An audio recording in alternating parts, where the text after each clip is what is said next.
Welcome to Big Brave Business. This is the podcast where we answer big questions reshaping entrepreneurship. I'm Sarah K. Heeter, and this is Season 3. Each week, I'm bringing on my friends, mentors, and some of the best thought leaders I know. We dive into bold, values-driven conversations about leadership, equity, ethics, and building businesses that actually make a difference. Ready to do business better? Let's dive in. Welcome back to Big Brave Business. I'm super excited. I'm here with a new business bestie. We just met actually right now, but we met on Threads. And I know you guys have heard me say that like a lot of times. Threads is such a good place to meet people, by the way, but also now mutual podcast admiration, etc. Welcome to the podcast. My guest today is Sarah Byers. Sarah is a scaling strategist for soul-centered CEOs. Wow, that's like she sells seashells by the seashore. She likes sibilance. She helps creative, spiritual, and neuro-squiggly entrepreneurs scale their businesses without selling out their values or burning out their bodies. Sarah believes two things strongly. One, it's all hands on deck time in the world. We need all the helpers, healers, and people who want to make the world more beautiful, fully expressed in their soul work. And two, entrepreneurship is the fastest and most reliable path to wealth creation. And I'm just going to add that the thread that really sparked this mutual connection was me posing, I don't even remember the original thing, but something out there about being an anti-capitalist entrepreneur. And some dude came into the comments saying hey, this is not possible. What do you mean you're looking to connect with anti-capitalist entrepreneurs? How could you be both of those things? I'm like, exactly. That's the point of the podcast. But also, you ended up releasing an entire podcast episode about this of commerce is not capitalism and all this. Anyways, point is, you get the point. You see why she's here. Welcome to the podcast. Thank you for being here, Sarah. You're so welcome. And yeah, you're the first person I've met on Threads. My Threads bio is, I do not know how this works. Please DM me on Instagram. I feel super elder millennial when it comes to Threads. I don't really know what I'm doing. I didn't know I had a Threads that had 600 followers because I didn't realize my Instagram was cross-posting my posts to Threads. Yeah. I had never gone on there. I think I've been on there 5 times actively. And one of the times was when I connected with you. And you asked this question about anti-capitalist business owners. And this man was like, what? So you're anti yourself? And I just, first of all, the number of poor white men who genuinely believe they're 2 paychecks away from Elon Musk versus houselessness, homelessness, unhousedness is shocking. They will put on the cape for capitalism so fucking hard. Yes. And also just that people do not understand that commerce and capitalism are not the same thing. Yes. And so I sometimes neurodivergently forget that people are not asking good faith questions. And so I was like, hey, you can be a business owner and not be a capitalist. You're not anti yourself. You're just doing commerce. And he was like, what I'm saying is facts and this is just your opinion. And I was like, oh. I have to leave the comment section immediately because I cannot argue. I didn't even really, at first I was like, I'm just not even going to address this because if he's asking the question that he's asking, especially if it's not in good faith, obviously he's not one of the people I was trying to connect with, right? For the sake, and I think it was a call for podcast guests now that I'm reflecting on it. And so it's obviously it's not him, so that's fine. But then I kind of thought about it for a little bit and I was like, you know what? I'm going to answer for anybody else who isn't troll commenting, but is reading and is curious. Wait, what does that mean? So I just responded and I was like, hey, yep, sometimes it's hard. If you are an anti-capitalist, what the fuck do you do? Because you have no choice but to participate to a certain degree in capitalism, right? And so what does that look like? And for there's actually a lot of us who feel this way, who pursue entrepreneurship. And in a lot of ways, entrepreneurship, I think, is a great anti-capitalist way to participate. It's one of the only ways. Yeah. I am completely on the same page, but it also is messy and there are some gray areas and some complications. And so I was like, okay, yeah, actually this exact dilemma is what the podcast is about. And there's actually a lot of us. And also he kind of responded and was like, huh, interesting. And I was like, if you're actually interested, here's a couple of episodes from the podcast that I recommend. Go ahead and explore. Again, I actually expect him to listen to the podcast, but shout out to you, guy from Threads, if you happen to be I listening to I this. almost sent him a link of a video on YouTube of a man saying it because unfortunately with some of those people, I'm like, He might actually watch that, but you I can't hear me over really my titties. I understand. Let me make yes, it easier for yes. you. Yes, but I really did leave those links not specifically for him, but for anybody who's creeping in the comments that is like, I don't the word anti-capitalist is a little bit like anti-fascist, and it's a little bit like, that's the bad guys, right? That's the terrorists. That's what the government tells me and the news tells me, like, that are bad people, and so, like, I don't wanna lump myself in with them, but also, like, I hate Trump, so what do I do now? And so I'm like, "Okay, if that's you, if you're like, I'm afraid of these words or I don't know what they mean," because yes, to your point on your own podcast episode about it, like, our at least American education system, not great. That's why a lot of people are also in denial that we're in late stage capitalism, that this current administration is fascist, that like we don't actually know what these words mean. They're just kind of buzzwords and we didn't get great education about it on purpose. So I think that there are some people who maybe are listening to this podcast because they're curious, because some things resonate and some things are really uncomfortable. And I think like, so if you need a list of where to start, here's some links. So yeah, anyway. Yeah. Also, like, I ended up, y'all, if you care to listen, because I don't want to like take over today's show with this, but like, so I have a belief that you should not have arguments in other people's comment section because the person who posted it Mhm. doesn't deserve the like nervous system oh fuck of opening up their phone and seeing like 75 comments of people going back and forth and things getting heated in their comment. Like, it's just not the most comfortable. It's not the most fun. But I also don't think that comment sections, for the most part, are places that people are interested in having their minds changed or are open to good faith conversations. It's kind of a weird digital game of Red Rover where we all stand on our respective sides and just yell at each other. And I don't enjoy that game. So I think if you see someone loud and wrong on the internet and you feel really on fire to explain your perspective, that's what your platform is for. You go to your own page and you make your own content where you share what you think about this topic. Now, thank you to that other person. They just gave you content prompts. You're set. So I went over to my own page and I went live and I talked for a literal hour about the difference between commerce and capitalism. Like basically was breaking down like you can have $1 billion anti-capitalist business, which people think is impossible. Also, like, what does it mean to say someone owns the means of production? Because that's part of the definition of capitalism that people they know what each of those words means individually, but they don't really have a concept of what it means. People will, like a normal person being like, I'm a capitalist. I'm like, honey, no, you're not. You are a laborer. You're a battery cell. You are being drained upon the altar of capitalism. You yourself are not a capitalist because you don't own the means of shit.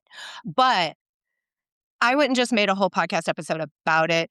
It's on my podcast, so we can share the link and you can go listen to all of my ranting where I also literally went into the entire history of capitalism in the United States. Like I went back to robber barons Yeah. and why I think heart-centered creative entrepreneurs who don't want to have a day job are really afraid of making money and how we confuse needing to survive in the current world the way that it is, make money and live with the idea that you will inherently cause harm if you make money and how you need to reconcile those things in your body if you want to be safe to do business. Yeah. But like, if you are not thinking, man, if I made $1 million, the first thing I would do is shut off access to my neighbor's access to fresh water. Like, you're probably fine.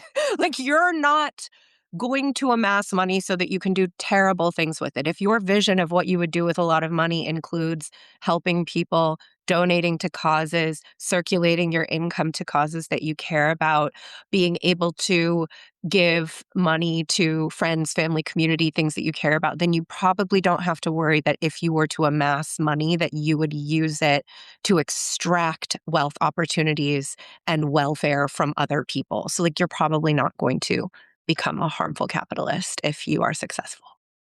Yeah, well, and I think I mean, obviously, I agree. I also think harm is not a yes or no question, right? It's not did you cause harm, yes or no, or would you cause harm, yes or no? There's a lot of gray.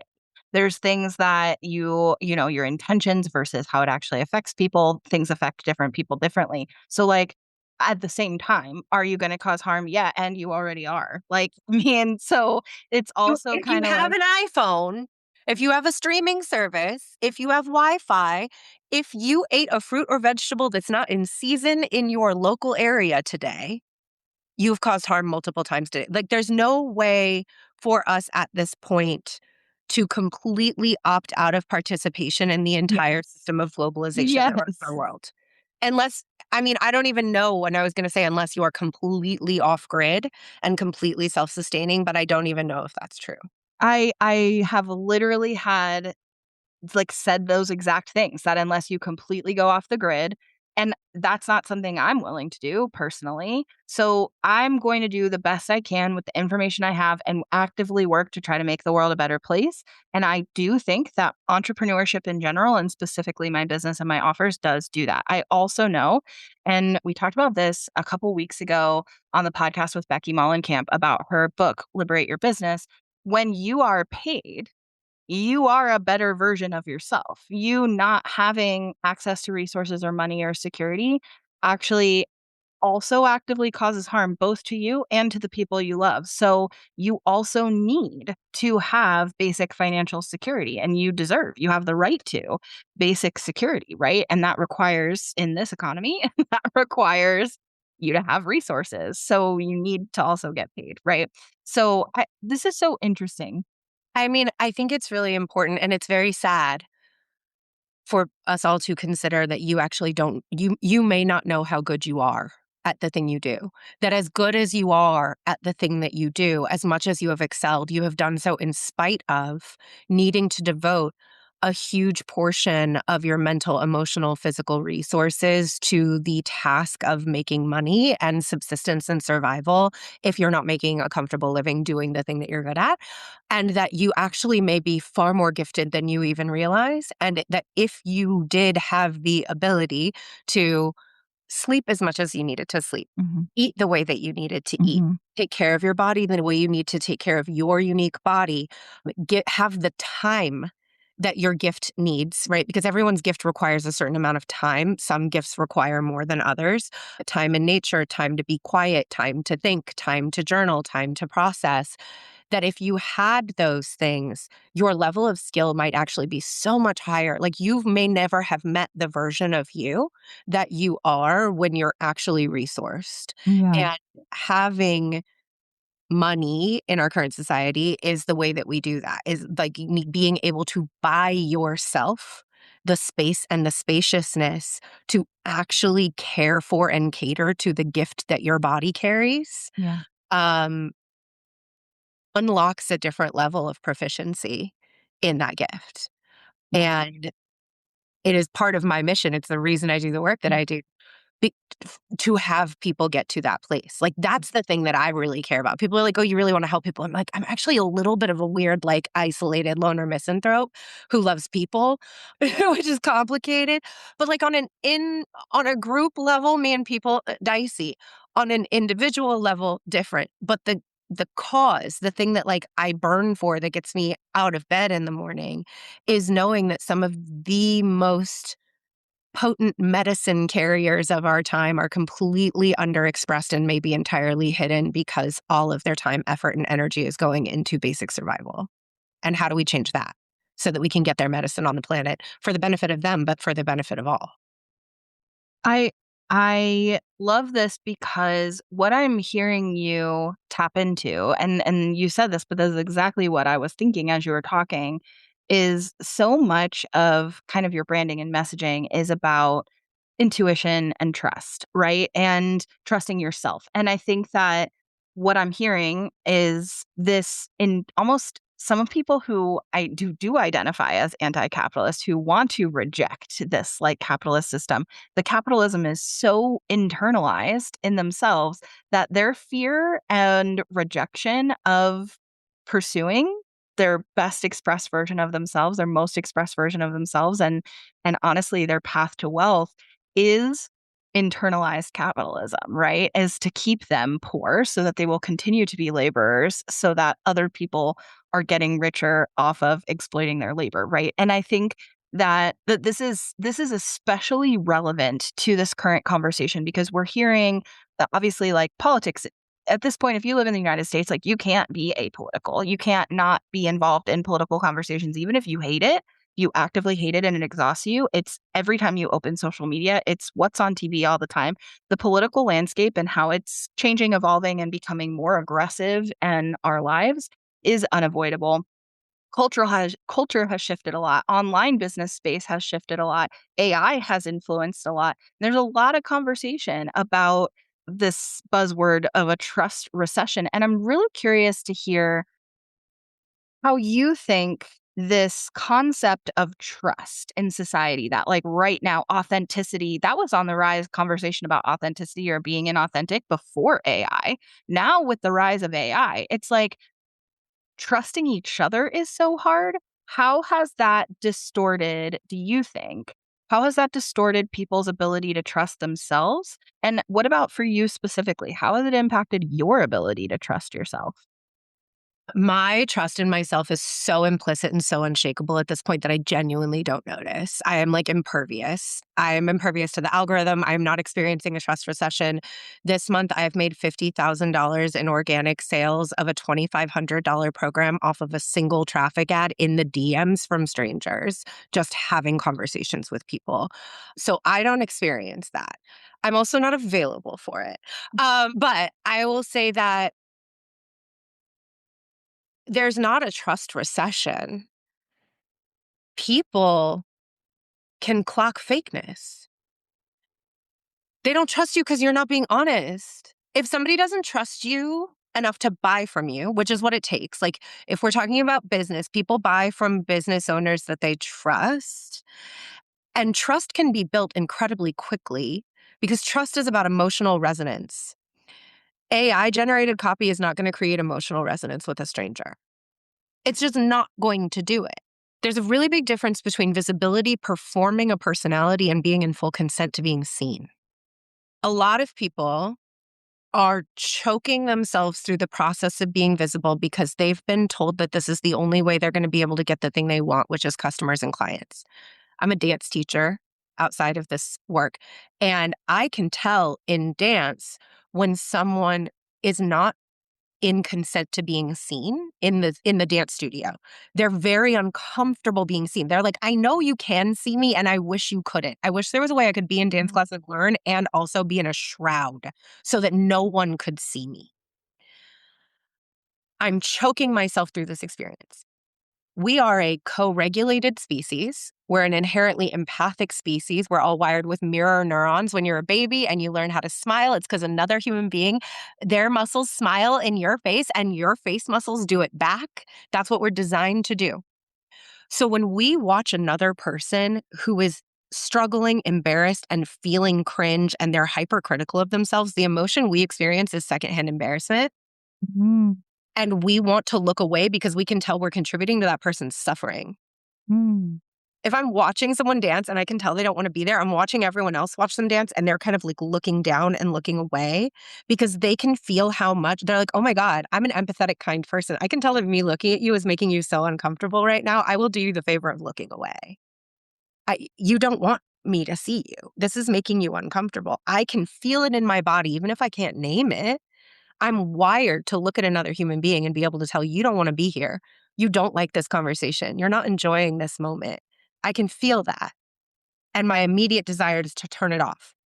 So then the next level is I'm performing the socially acceptable personality that I believe will get me the other thing that humans inherently want, which is approval and belonging, right? We're a co regulated species. Belongingness is a nervous system level safety need. I need to belong. And I've learned that the way for me to belong is for me to be smart, for me to be articulate, for me to be polite, for me to be pleasing, for me never to cuss, for me to dress a certain way, for me to hold my body a certain way, for me to make my voice a certain way, for me to never share certain things, for me to always share certain things. This is the performance of my personality that I've learned gets me approval from others. And that's where you see content where it's like an AI generated piece of content, like somebody's reading a script. It is technically perfect. None of the words are wrong. The information is technically correct. You have the right hook. You have good editing. You have good lighting. People might save it. People might learn something, but they don't go, "I fucking love you." mm. you're fucking lit. You're an interesting person. Oh my God, you're my friend. When you see those comment sections where people are like, I love whatever's wrong with you. I can't believe I just found somebody like me. Immediate follow. That's probably not an AI script piece of content. Totally. When you see another person who is in full consent to being seen, Mhm. like, you're allowed to look at me. You're allowed to see me. You're allowed to think thoughts about me. You're allowed to have your own opinions about what I'm saying. You're allowed to not like me. You're allowed to notice my body. You're allowed to notice my face. You can just, here I am. I am available for you to witness me. I am aware that I'm being witnessed and I consent to being witnessed with everything that comes with that. Now I'm free to be an unedited version of myself, to say what I really think, to have my own mannerisms and my own quirks and my own sense of humor and let you relate to me. Then the experience the other person is having is resonance. Their face is twitching because your face is twitching. They smile because you're smiling. They're laughing because you're laughing. They are leaning in because you're leaning in. Now you're having an authentic human to human connective moment with someone that no amount of AI generated script is ever going to give you. And it requires you breaking up with all of the parts of you that are trying to police your personality for things that you think other people won't approve of, and like fully divorce yourself from those things so that you can be the most trustworthy version of yourself. And the most trustworthy version of yourself is the most authentic, unscripted, unedited version of yourself. A performance is a lie inherently. And right? Like if you're going to a movie, you're watching acting, you're here for the lie. I'm here for the lie if it's done well. I know that this actor is not really a 14th century knight or whatever, but I'm watching the movie and I'm into the movie. I'm here to suspend the disbelief. But I know it's a lie. Yeah. When you're watching someone on social media and they're trying to sell you something and you're watching them and you're like, you're really polished, but I don't know if that's a lie or not because you're really polished. We can tell. We can tell the difference. If you're using a script, I think it's because you're afraid to talk to me. So interesting because I think I've kind of had this evolution on social media for myself, and I probably would have had it a lot faster if we had this conversation a year or 2 years ago, right? But I want to like call out some of the things I've personally felt and experienced because I think to you listening, I think you might resonate with this. Like if you aren't already here where Sarah is, where you're impervious to this, right? Then I'm not. I'm not impervious to this. I'm like influenced by this all the time every day. And so if you're like me and you're like I'd love to be impervious to it, but currently, no, I'm struggling with trust of other people. I'm struggling with trust of myself. I'm struggling with the better that AI gets at mimicking humans. I'm struggling with how will I know? How will I know if something's AI? If you're feeling, here's some of the stuff that's come up for me. So I've always kind of struggled with social media in my business because I didn't really think about what went into my social media. It was just to connect with like friends, family, coworkers. I a little bit thought of it when I had a job that involved being really public facing among our like I worked for Girl Scouts and we had a lot of volunteers and stuff who would then go friend you on Facebook or something back in the day. And so it was like, well, they know me as a representative of Girl Scouts. So now I'm like vaguely aware of posting my own opinions or ensuring that that's not going to color their experience of an organization compared to their experience of me as a person, right? I like vaguely became aware of it then. And I actually had two separate profiles, like one for friending people who came to me through Girl Scouts and one that was like really the real me, right? And that one was locked down in private and only if anybody from my like work world wanted to become friends with that profile, I'd be like, "Hey, here's some heads up. This is who I am on this profile. It's up to you. Like you can choose whether you're going to engage with that version of me or not." So, anyways, once I started my business, which I started my business full time all in 2019. So I scrubbed all the stuff that was like really old Instagram filters from when Instagram first became a thing that like sort of looked like a vintage Polaroid, but it wasn't quite that. Like, I don't know. And so it was like pictures of I don't know, flowers and waterfalls and shit from previous vacations. And I like scrubbed all of that. Right. And I became very aware of what I put on social media, and specifically on Instagram. I never really used Facebook for business much, but Instagram for sure. And what I quickly found is that number one, I was the kid in the dance class who didn't actually want people to look at me, right? So I didn't like showing my face, didn't like showing my family or my life. I really wanted to just keep stuff that's business on there, and that's it. And so I would show up to share branded images, client results, like of what ways were available to work with me, and that's it, and not like me as a whole person. And then slowly that shifted a bit where I'd be like, and also here's this burrito as big as my head, but then like I'm going to go back to talking about podcast production. And what I love about Threads, and especially for like from me to you, somebody who loves Threads versus somebody who's been on it 5 times. What I love about Threads is as soon as I got onto Threads, I never showed up to Threads with a strategy. I never showed up to work an algorithm. I literally just engage in actual conversations, human to human. And sometimes that's me making an original post like the one where we connected. And sometimes, most of the time, that's actually just engaging on other people's posts, people who like are people I follow or people I don't.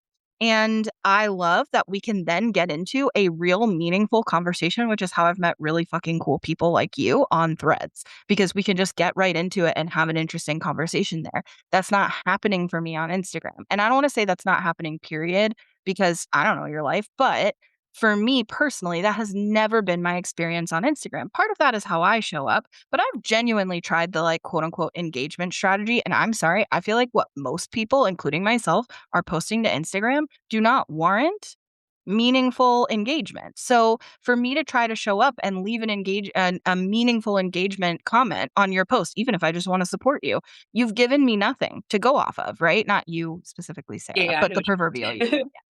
So that has made it more difficult. Now, I do think that's why more people have success in stories, because more people are showing up in stories with like a more authentic version of themselves than they are in their feed, where it's like, I'm just going to show up and just talk. I'm just going to talk about what I'm doing. Get ready with me. Now, of course, we have Reels and TikTok to do that too. But like while I put makeup on, I don't do that. But while I put makeup on in the morning, like you can just watch me do that. I'm just going to like shoot the shit with you, right? That feels so much more real. And so I think people very quickly found stories is an easier place to make connections with other humans, because then people want to reply to that, right? But there's still I feel the pressure to show up. I've used this expression on this podcast before. I heard somebody say it, and I actually, it really resonated with like, yeah, that makes sense, which is leaving your porch light on. So you have to always have an active story so that if somebody goes to your profile, they know it's current because your porch light is on. And so there's got to be something. It expires in 24 hours. So at least once every 24 hours, you've just got to post something. Doesn't even have to be meaningful, but that way people know this is an active profile, right? And so I'm like, I just at least got to keep my porch light on and the pressure's on of like, what do I post? What do I say? What do I think? And on Threads, I just don't have any of that noise. I just show up and like engage with people. And that's something that I feel like has been missing for me on Instagram. Flash forward. I'm almost done, I promise. Flash forward to like last week. I have been in this like little cohort of people who are like-minded business folks who were all trying to redo the pinned post on our Instagram and our highlights. Like, it's time to update it. It's outdated. What should this be?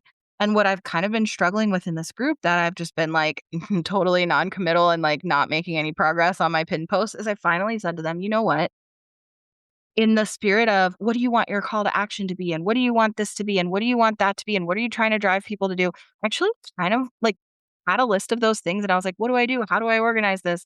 And I was like, what if I just throw that out and I'm like, hey, actually, how I show up on this platform is I'm going to talk about what's on my mind that day, what I'm struggling with that day, what I'm really proud of that day. Also, the burrito as big as my head. And if you come here, you're just going to see me as a person. If you want to learn about podcasting, specifically, if that's what you're looking for, like go find me on LinkedIn.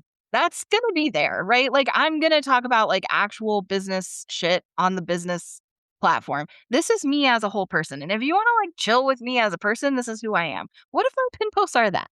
Like, and so I've kind of had this feeling of like, would I like Instagram better if I stopped trying to navigate what I'm supposed to perform on Instagram in order to get conversions. And I feel like everything you just said is like a permission to slip to be like, literally, yes. Like, literally, yes. Not only yes, but I think it's the only way we enjoy anything because anytime we have to go to something where we feel like we have to be highly edited to be there, it's not fun. Like if there's a total difference between like I'm going to my best friend's house to hang out and like watch TV and like get a pizza versus oh I'm going to like my partner's company Christmas party. Great example. I have to be on my P's and Q's. We don't know these people. We know them in a professionally adjacent way where there's a performance that my partner does at work about their professionalism. And I am now an extension of my partner's professionalism performance. And we're there to get the food and shake the hands and say hi to the people because potential opportunities might come if we do this dance. I'm not having fun. We're going to be there for 45 minutes and then I'm going to lean over and be like, let's go get takeout and go home. Like, we're there for the show. It's not comfortable. It's not a relaxed social environment. Like, that's not that fun. And so, anywhere that we're treating like, oh, the only version of me that's acceptable here is a performed version of me, we're not going to want to show up there. It's not going to be that fun. We're not building authentic relationships there because the namaste version, the performance in me nods to the performance in you. Here we all are performing professionalism. But I also don't have a lot of engagement on Instagram. I have sales. I'm not tracking engagement. I don't give a fuck. This is my business page. I'm here to sell shit. I'm not here for comments. I'm not here for likes. Like, I don't have a lot of followers. I made 6 figures in my business before I had 1,000 Me followers. too. Yeah. Like, and followers is not the game. Engagement is not the game. If I didn't have a business, I wouldn't be on social media at all. I would be sitting outside in the grass right now talking to caterpillars. Like, I don't care that much about social media. I have an app on my phone called Opal where social media is locked on my phone a majority of the day. I'm only on social media. I have like 2 windows. I have an hour in the morning and 2 hours at night where social media is unlocked. Other than that, have to like go through an app to turn it off to make a post and then to be out. I'm not tracking engagement. I'm not tracking likes. I'm not tracking follows. I track sales. That's the metric that matters in my business. A lot of my highest ticket clients, and this is, I think, for the most part, is high ticket client behavior, never engaged with me, never came to a free event, never talked to me. They watched me for a while. They watched my content for a while. They listened to some of my podcasts for a while. They were already like, I'm going to hire her when I'm ready to hire somebody. And then one day I just got a DM from them that was like, can I work with you privately? What's the link to sign up? I just got a discovery call link. And most of the time, never talked to that person before. So I something that was when I say I'm impervious to this thing about like how people feel about me, I don't want it to sound like I'm not a person with feelings and I don't care. But I'm aware of where my shit is my shit, first of all. So like one of my biggest shits one of my most historical shits, and maybe other neurodivergent girlies will relate to this, is like really needing to feel understood. Like one of my biggest pain points in life is feeling misunderstood. And if I'm in a relationship with someone and I feel misunderstood in a situation, when I feel like, oh, somebody feels like I hurt their feelings on purpose and I really did it, and like all of my anxiety gets triggered of like, I need to explain myself because I really need you to understand me. It's so important to me to be understood. I am really careful with my words and I try to say exactly what I mean. I was very much an adult before I realized that there are times that people are committed to misunderstanding, like that they don't want to understand and they're not listening to understand and they don't want to be close. They actually want to be mad at you. They want to engage with their version of you in their head, which is what the comment section is a lot of the time. But as somebody who historically has big wounding around needing to be understood, what is that wound about? That wound is about a childlike belief that I have that if you understand me, I'm safe. That if you just understood me and you understood where I was coming from, that you wouldn't be mad. And if you weren't mad, then I would be safe. If you just understood me, if you understood where I was coming from, then you wouldn't be hurt and I would be safe. So I have this belief inside me that if you understand me, it makes me safe. What self-trust means is knowing that I'm safe whether you understand me or not. Even if my nervous system feels very hijacked and very triggered by people purposefully misunderstanding me in the comments, I made that podcast episode about the difference between Mhm. commerce and capitalism. And a clip. I'm posting clips of the podcast on TikTok because I'm trying to grow the podcast this year. I'm not really on TikTok, don't really understand it, but I'm trying. So a clip of that like went a tiny bit viral on the wrong side of TikTok. And I woke up the other day to just like hundreds of men just mad at me for saying that capitalism is inherently extractive. I'm like, imagine being mad at me and I'm just at home trying to dream up ways that you can make more money and have a more pleasurable life. Okay, fine. But like the part of me, the child part of me that goes, oh no, I'm not safe because you don't understand, jumps up and puts her cape on and goes, let me get in those comments and explain myself. I just have to explain myself. I just have to make them understand because if they understood where I was coming from, then they would agree with me and then I can be safe. My job as the adult in the room is to let that child part of me know that like they're not in charge of the marketing department of the business. And I have to hold them and I have to be like, baby, we're so safe.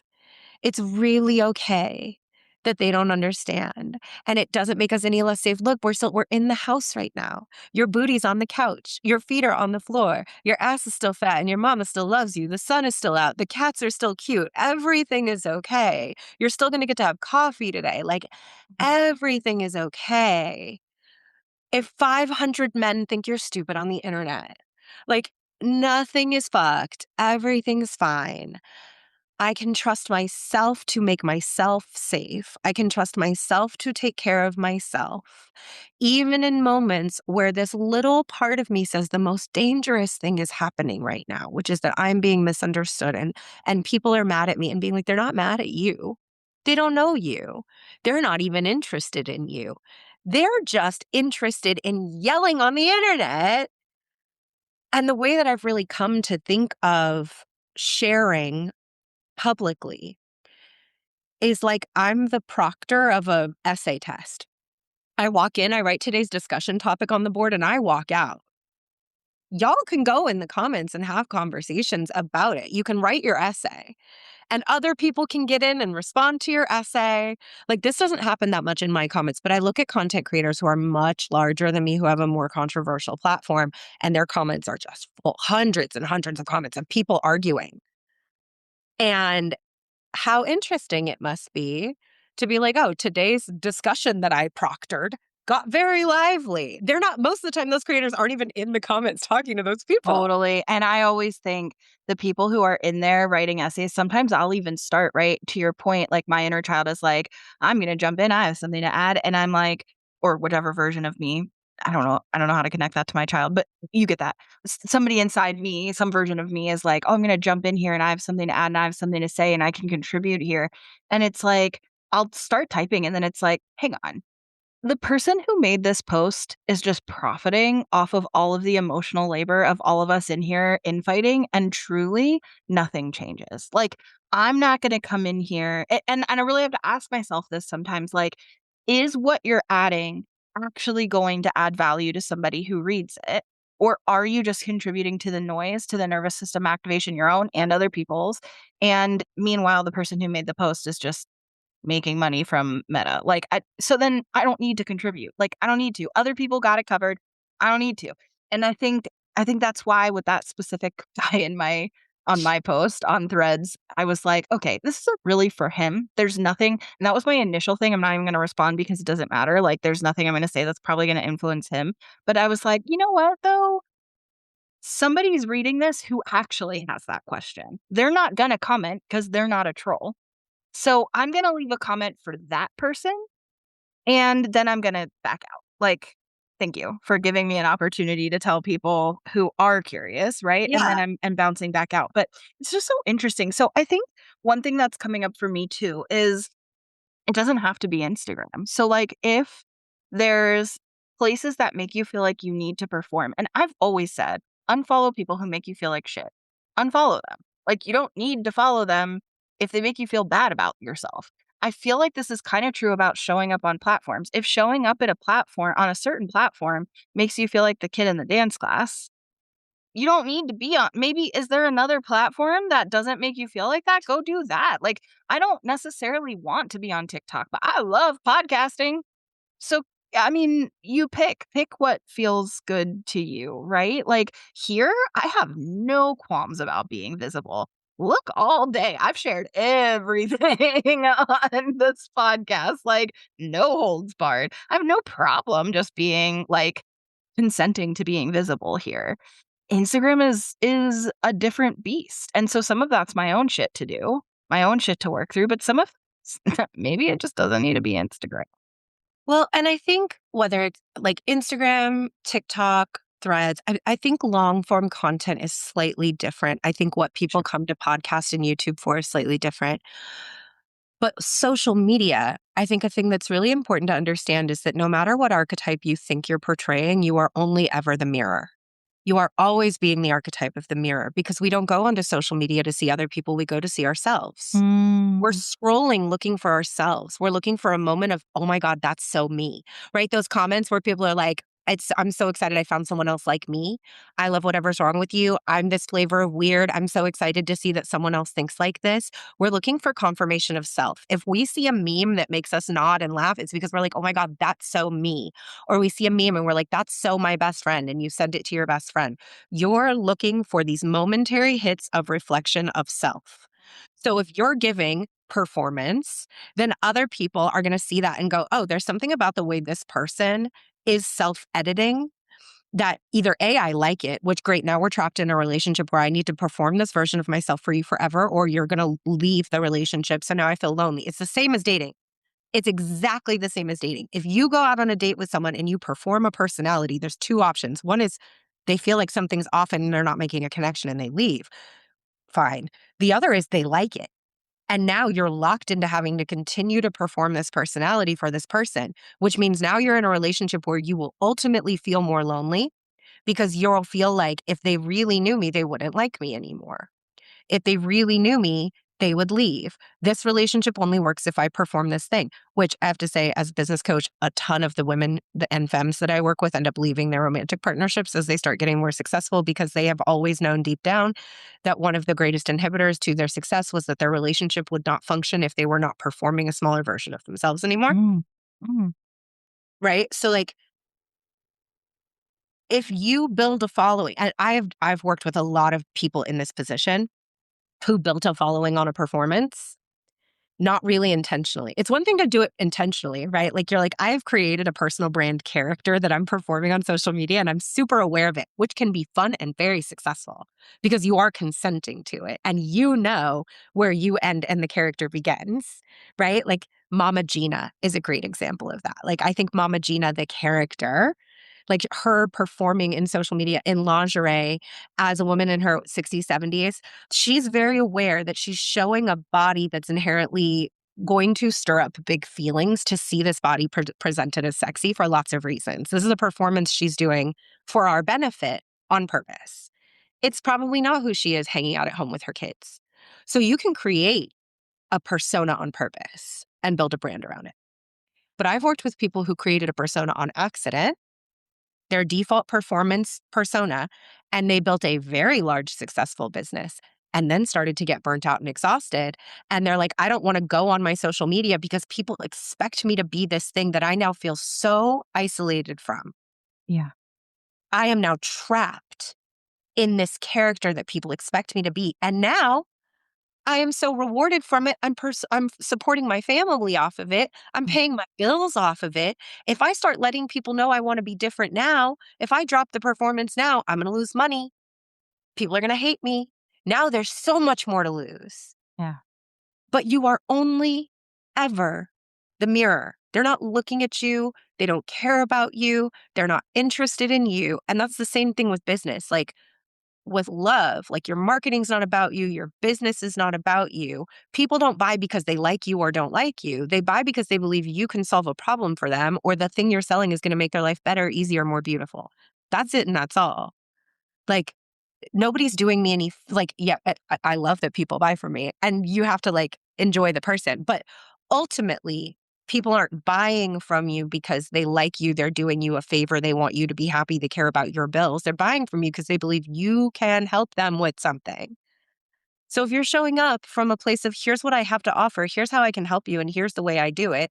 And if you like that, come with me. And if you don't, with love, go find somebody else who you do resonate with more, because I want you to get the help that you want, even if it's not from me. That's my like core value. I want you to get everything you need, whether it's from me or not. And that makes it more safe and more comfortable for me to just show up and share. And just like porch light on, the way I think of it is if I had a brick and mortar, right? If I have a coffee shop, I open up every day. I flip the sign to open. We open the doors. We turn the music on. We turn the lights on. Whether it's a slow day at the shop or a busy day at the shop is open. Mhm. So if I show up on social and I share something and I'm like, hey, this is who I am. This is what I do. And this is what I have available to buy today. You can walk into the store and look around and be like, no, thanks, and walk out. Or you can walk into the store and be like, this is my new favorite store. I'm bringing all my friends. But the store's open either way. I'm sitting at the counter either way. Like, I want you to have the experience you're going to have. Yeah, super interesting. Definitely given me a lot to chew on. I feel like this is a conversation I really needed right now, which is really I love when the universe does that. But I feel like there's so much more we could talk about. I have so many follow-up questions, but I'm looking at the time and like we can't just talk all day. So We obviously can. I have so nothing else to do today. Buckle up. It's a 6-hour episode. It's conspirituality. Have you ever heard conspirituality? Their episodes are like 3 hours long. maybe that's my future. But actually, what I'd love to do is just have you back and we'll have further conversations about this and so many other things. I think just as a teaser, like, and I'd love to hear from you listening, what's coming up for you that you really want us to dig into together. But I think because we opened a lot of cans of worms, I think Okay. that like some of the things that are coming up for me that I'm really curious about. And so I'll just drop this so that we can come back to it, which is I want to know who, especially you mentioned like some people you work with being maybe more positioned, more conditioned for this than others, certain details, but like who has been systemically, right? Who has been most conditioned not to trust themselves or to perform a smaller version of themselves? And then how does that show up in entrepreneurship and business? I want to talk about like as the market changes and ebbs and flows, I want to talk about like what consent to visibility looks like systemically and who is actually not safe, right, to be visible and how does that influence this conversation? There's so many things and gaps that you've experienced. I mean, I shared a little bit of mine, but gaps that you've experienced of like things that feel aligned internally versus what actually works in your business, how that impacts your trust in yourself. Like when you're selling, it feels great, but when you're not selling, like that doesn't feel great, right? And that's such a huge part of entrepreneurship. And so, how does that influence self trust? So there's so many other things that I think I want to talk through. Also, rebuilding trust with yourself when something goes wrong. Like, and so I'm just dripping these, although we do not have time to talk about all of that right now. I want to like have more conversations about this. I would love to have you back. But in the meantime, thank you so much for being here. Thanks for your time. Really appreciate it. You're so welcome. And a lot of what we talked about, what we ended up talking about, I have a workshop that's pay what you want. You can get it for $1. I'll give it to you for the show notes. It's called Boundaries for Business Owners. It's like a 2-hour masterclass. But a lot of this stuff is in the realm of what I consider to be intellectual boundaries, like literally letting other adults have their own thoughts without needing to control them or manage them to make yourself feel better. And it's really, really hard.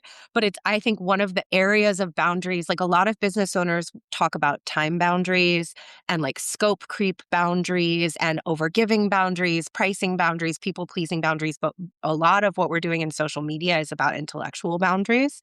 And so that might be an arena that you haven't thought about in relationship to boundaries. So I'll send the link for Boundaries for Business Owners, and Sarah can put it in the show notes and you can grab it for $1. And I hope that you like it. I love this. Thank you so much for that. And to you listening, thank you so much for being here too. And I would love to hear what stood out to you, what was uncomfortable, what made you feel powerful, like any of the things. And of course, any follow up conversations you want to have. Do you want to come on the podcast and have a follow up conversation? Is there something you want to hear the Sarahs dig into? Let me know. I want to hear from you. All of our information, links, etc., including the workshop Sarah mentioned, that's all going to be in the description of the episode. And in the meantime, I'll see you right here next week.